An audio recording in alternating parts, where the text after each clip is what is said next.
മലപ്പുറം ഒതായി മനാഫ് വധക്കേസിൽ ഒന്നാം പ്രതി മാലങ്ങാടൻ ഷഫീഖ് കുറ്റക്കാരൻ. മറ്റ് 3 പ്രതികളെ കോടതി വെറുതെ വിട്ടു. മഞ്ചേരി അഡീഷണൽ സെഷൻസ് കോടതി നാളെ ശിക്ഷ വിധിക്കും. ഒന്നാം പ്രതി മാലങ്ങാടൻ ഷഫീഖിനെതിരെ കൊലക്കുറ്റത്തിന് കൃത്യമായ തെളിവുകളുണ്ടെന്ന് കോടതി കണ്ടെത്തി. മുൻ MLA PV അൻവറിന്റെ സഹോദരി പുത്രനാണ് ഷഫീഖ്. കൂട്ടുപ്രതികളായ മാലങ്ങാടൻ ഷെരീഫ്, മുനീബ്, കബീർ എന്നിവരെയാണ് വെറുതെ വിട്ടത്.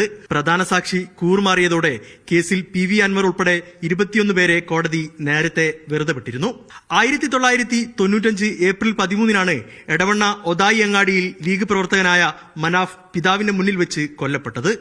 ഭൂമി സംബന്ധമായ തർക്കമാണ് കൊലപാതകത്തിൽ എത്തിയത്. ഒന്നാം പ്രതിയായ മാലങ്ങാടൻ ഷഫീഖ് 2020 കരിപ്പൂർ വിമാനത്താവളത്തിൽ വെച്ച് പിടിയിലാകുന്നത്. മറ്റു 3 പേർ പിന്നീട് കോടതിയിൽ കീഴടങ്ങി. CBI മുൻ സീനിയർ സ്പെഷ്യൽ പ്രോസിക്യൂട്ടർ VN അനിൽകുമാറാണ് കേസിലെ സ്പെഷ്യൽ പ്രോസിക്യൂട്ടർ. മീഡിയ 1 മലപ്പുറം.